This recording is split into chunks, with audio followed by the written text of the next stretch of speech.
Ayan po mga kabisnes, isang mapagpalang araw po sa ating lahat at good morning at magandang tanghali po sa inyong lahat, magandang hapon, magandang gabi po sa lahat sa Luzon, Visayas, Mindanao. Siyempre yung mga kabisnes nating minamahal dyan sa ibayong dagat, yun. At sana nasa bumuti po kayong kalagayan lahat mga kapapi at mga kabisnes. Yan, isama ko na naman po si tatay mga kabisnes. Oh. Yun. Pumasok po kami ngayon mga kabisnes.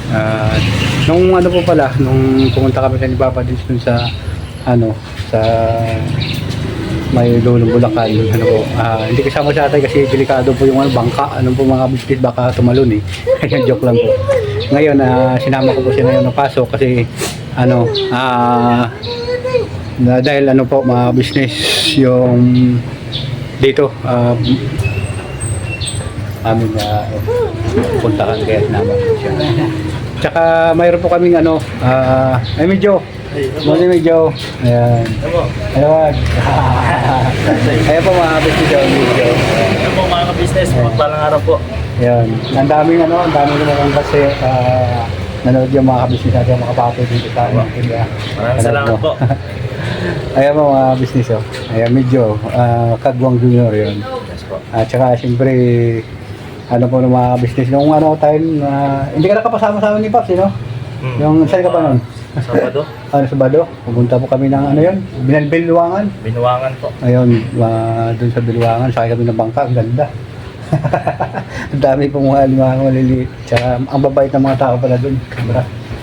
Simple lang sila, pero may mga kaya din talaga. Yung mga alimang maliliit, ayun yata hindi nakakain eh. Oo, yung mga limang maliliit hindi nakakain. Pero yung yung dinala namin na binigay po nung babae na subscriber din, nakakain yung malaki. Oo. Tsaka binigyan din po kayo ng tahong. Salamat po sa inyo mga business. Salamat po. Sa At saka ngayon kami tatay, nag-apply kami ng trabaho. Nag-apply kami ng trabaho. Yun po mga business tanggap si tatay, may trabaho na rin po ito. Uy, ito ba mga tay? Oo. Ito ba mga tay? Siya, parang security. Uy, grabe. Parang caretaker kasi may diretsong bahay na po siya mga kabisnis eh. Ayun. At siyempre, para bawas na rin kasi naiinip po siya doon sa bahay eh. Oo, naiinip siya sa bahay. Kaya, ang ginawa ko, naghanap po ng matrabahuan niya. Ayun, kasama din po kami mga business sa araw at sa gabi. Ayun. Kaya, nagkumpleto po kami ng requirement. Ayun, okay na po. Ayun. Kaya mo naman tay. Kaya mo tay. Kaso yun nga po mga kabisnes, pasensya na po kayo kasi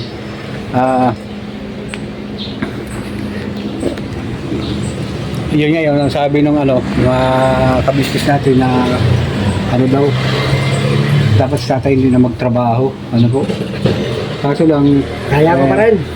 kaya niya pa daw tulad nung kasi si tatay kasi magaling din sana maghihilot to.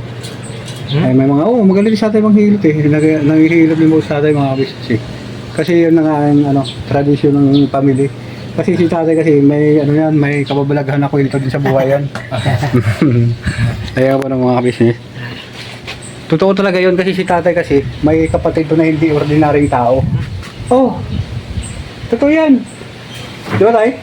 May, totoo ba yung kwento ni Lola nung buhay pa kasi si Lola? Po mga kabisnes. Si Lola kasi anong pinanganak si Lola?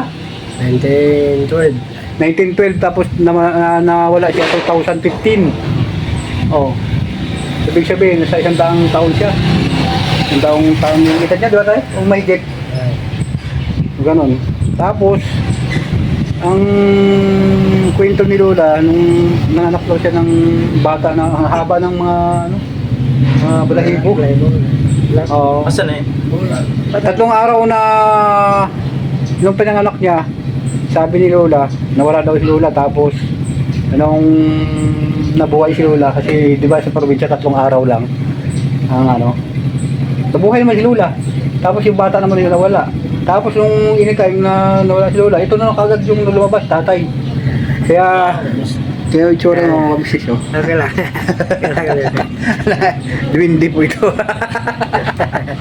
Joke lang po. Ayun na po.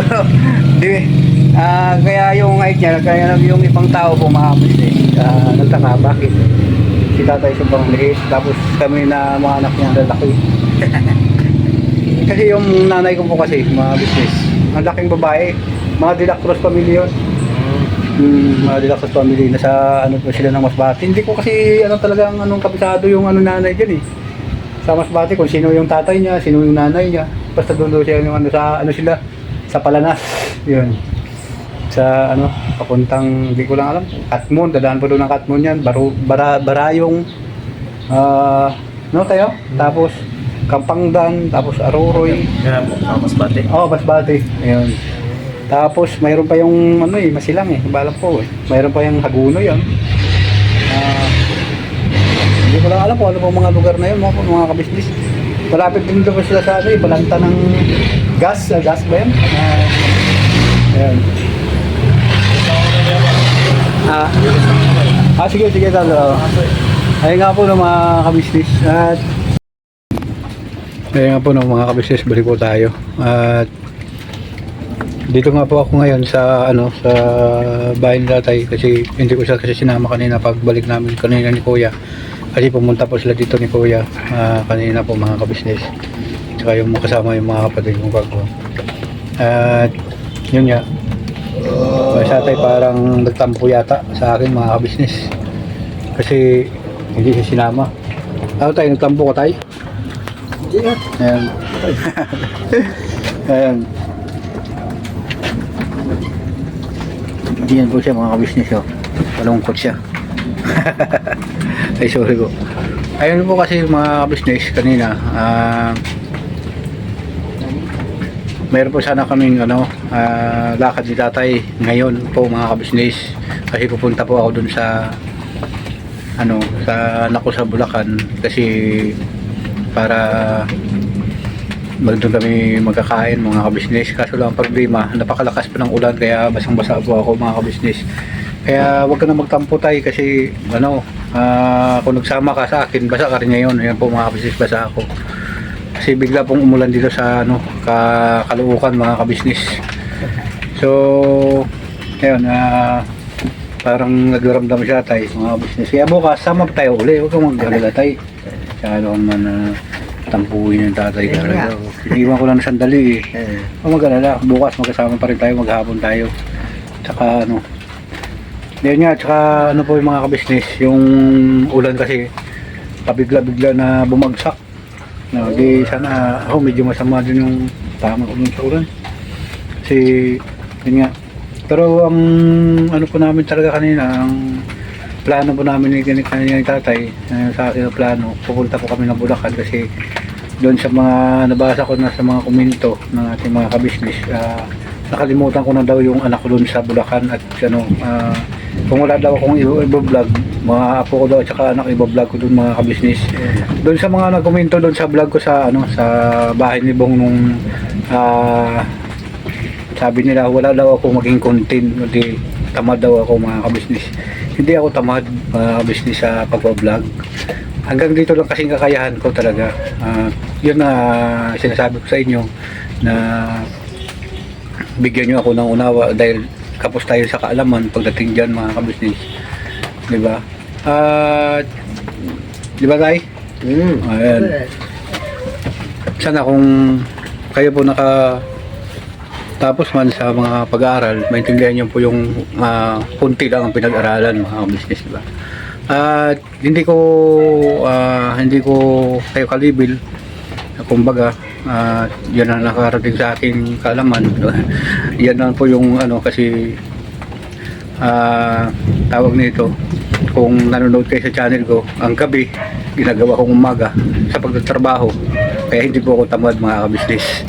Diba? Lahat ginagawa ko para sa aking pamilya. Yan. At saka isa pa, nagtatrabaho po ako ng marangal ng mga business. At hindi po ako gumagawa ng kung ano-ano na mga hindi magandang trabaho para ibuhay sa aking pamilya. Tsaka hindi kahit ganito lang si tatay, yun nga, sinabi ko nga sa inyo mga kabapi, mga kabisnes na yung maliit pa kami, sa tatay ganon yung ano sa amin. Pero sa awa ng Panginoon hindi ako natuto sa pagbibisyo dahil nakita ko na po yung mali, di ba po mga business. Kaya sa mga business natin na nagsasabi na ako tamad tamad daw mag-vlog kayo sa labas, hindi walang ganun mga business, kasi nakita nyo naman po kung siguro mula umaga sasakay ka ng sasakyan. Yun. Siyempre hindi naman lahat na ano may chimpo ka dun sa pag-vlog, sa pagbibisi. Siyempre mayroon po kasi yan mga kasabayan ka na hindi ka pwede mag-upload kasi kasabay ka lang, ganun po mga business. Siyempre gagawa ka ng sarili mo. Kung wala ka ng oras, mag-aabol ka sa oras, hindi mo na kailangan na lumabas ka pa para maghanap ng content. Ano po? Ayun. Kaya pasensya na po kayo sa akin mga business, kasi kung ayun na nga po, yung may nagsasabi din po na ang haba-haba ko magpasa kalye sa pagbablog ko. Ayun, wala po akong magagawa mga business. Yun nga kasi ang kakayahan ko dun sa aking pag-vlog. Ano po, wala naman po problema mga business ko. Halimbawa na isang bagay na unawain nyo ako. Siyempre, hindi ko rin sinasadya yung mga bagay na gano'n, kasi yan lang po ang abot ng aking kaisipan. Di ba? Hindi naman siguro po mahirap intindihin yung mga bagay na yun kung talaga, kasi ilang beses ko po na sinasabi sa inyo paulit-ulit na kapos tayo sa kalaman po mga business. Pero ultimo nga sa pag-edit, hindi na natin ay may nagsasabi din na yun nga, wala akong naging content. Dami po maging content mga business, kaya nga lang yun ang abot ng ating kaalaman. Ano po, kaya pasensya na po kayo sa kay Kuya Yun Lamulag mga business. Kung malimbawa na mapanood mo rin po ito, sana dun sa mga ganun nagsasabi, tanggap ko po yung mga business, walang po naging problema sa akin. Pero ito medyo paliwanag ko lang din po dun sa mga bagay na yun, na yun ang aking kakayanan. Yan, paulit-ulit rin po ako nagsabi, sa naman nawaan nyo po. Di ba tay? Ayun. At siyempre hindi lang naman kami na po, kasi mga business doon sa katulad dito ngayon, kami ni tatay gumagawa ng paraan para din sa paghahanap buhay, para mabuhay din po kami mga business. Hindi po forget na ayan, dito kami tatay sa likod. Diba tay? Para po dito tay. Anak buhay nun tayo para makakain, ano tayo ng pera. At siyempre ang amin po kasing ang amin pong sadya kanina ni tatay talaga mga business, yun na kaso lang hindi natuloy dahil talagang malakas ang ulan mga business. Yun, ulit-ulit na rin po mga business yung sinasabi ko. So pasensya na rin po kayo mga business, kaya sana maintindihan nyo, maunawaan nyo po mga business na humingi po ako ng pasensya sa inyo dun sa mga vlog ko, na kung alin po yung sinasabi ko, ayaw ko din po kasi na gumawa ng salita na hindi po totoo mga kabisnes. Yun ang nakita ko mga kabisnes. Yan ang totoong nakita ko, hindi ko pwede manira kasi yun ang nakita ko. Hindi ko rin pwede na sabihin na ay gumagawa po ako ng kwento. Nakikita nyo naman po yung nangyari, na pagtingin ko sa kaliwa, pagtingin ko sa kanan, yun, namamatay yung ilaw. At doon po talaga siya dumaan sa time na yun. Sa inyo po mga kabisnes, kung pakiwari ko sa inyo, yung ilaw na ba yan, kaya bang ipatay sindi na wala namang tao? Ano po? Doon lang po kayong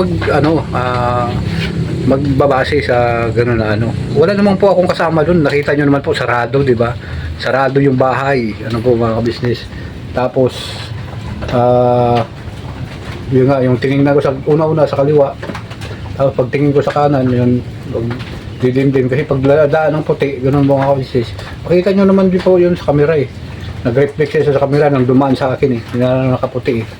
Ayun. Tsaka hindi naman po ako marunong mag-edit mga kabisnes. At saka ano, siguro mahirap din siguro na magsinungaling ka, magagawa ka ng kwento na hindi naman totoo na po.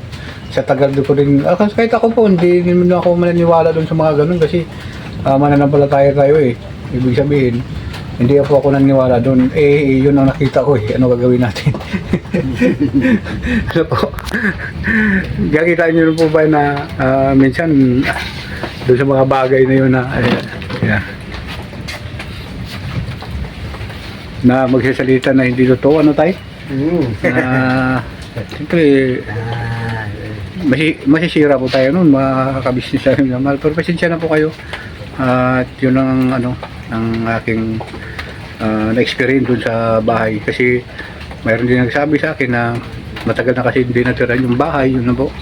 Tsaka madilim, galing ilog. Yun, hindi natin alam kung ano mga nangyari yan. Galing po ng ilog, yung parang usok na yun, pumasok. Ayun. Kaya pasensya na rin po kayo mga kabisnes na ganun yung nangyari. At saka hindi ko naman po sinasadya yun. Kasi yung time na yun, galing kasi kami ni Papa din dun sa Bulacan. Dahil sa ano, hindi naman sabi nga nila, baka napagod daw ako. Napagod daw, na-stress, kailangan ko daw magpunta sa mental. Ano po mga business na kung ano naman sinasabi sa akin, hindi ko naman sila mga walang kabuluhan ng mga sinasabi. Dapat payuhan nila ako kung anong bagay na dapat nang gagawin. Ano po, yung matinobang usapan kasi alam, di ba, paulit-ulit ko po sinasabi, kapos ako sa kalaman mga kabisnes. Hindi ko sinasabi na matalino akong tao. Kayo yung matalino eh, bakit kailangan magsalita ng ganun? Di ba po, hindi ako ito sa akin lang naman na sinasabi na yun. Yan ang aking kakayanan sa mga bagay na yun. Kaya ako humihingi din uli sa inyo patawad kung nakapasabi ko rin ng ganun para yung sa akin din po masabi ko rin po sa inyo na hindi tayo pwede gumawa ng kwento o tamad mga kabisnes. Tamad. Ang gabi ginagawang umaga, wala nang tulog. Ano po? Kung nanonood sila sa sa vlog ko, magbabiyahe po ako 24 oras. Kinabukasan, papasok na. Galing. Ayan po, at maraming salamat sa pagsama nyo sa simpleng vlog na ito. Siyempre, nandyan po yung mga salamat sa pagmamahal sa Ka-Business Official, Papa DCB, at saka siyempre sa Mrs. KB Official, sa aming mga kapatid na kagawang mga kabisnis. At hanggang dito na lang. Simpleng vlog na ito. Maraming salamat sa inyong pagsama, pag-unawa, pag-intindi. Pasensya na po kayo ulit mga kabisnis sa akin. Yun ang masabi ko lang po sa inyo. Yan ang abot ng aking kakayahan. At hindi po tayo magsinungaling, hindi po tayo gumagawa ng kwento. At higit sa lahat, hindi po ako tamad. Ano po mga kabisnis. Diversi goodbye. Tomorrow is another Birabanat lang po tayo mga kabisnis. Yeah.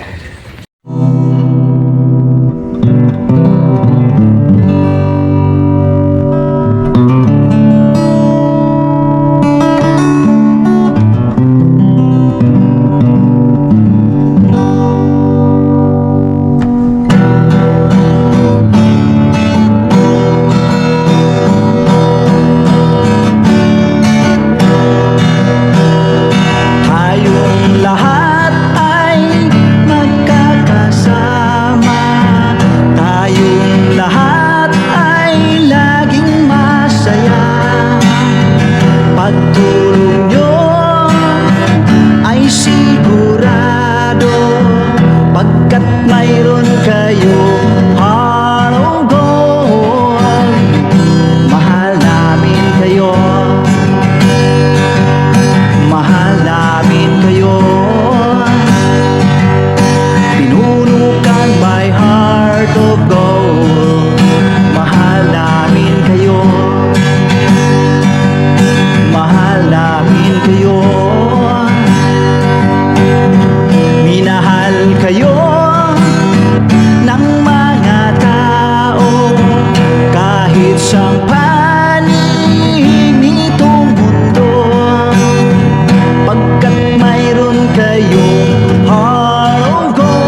Pinoy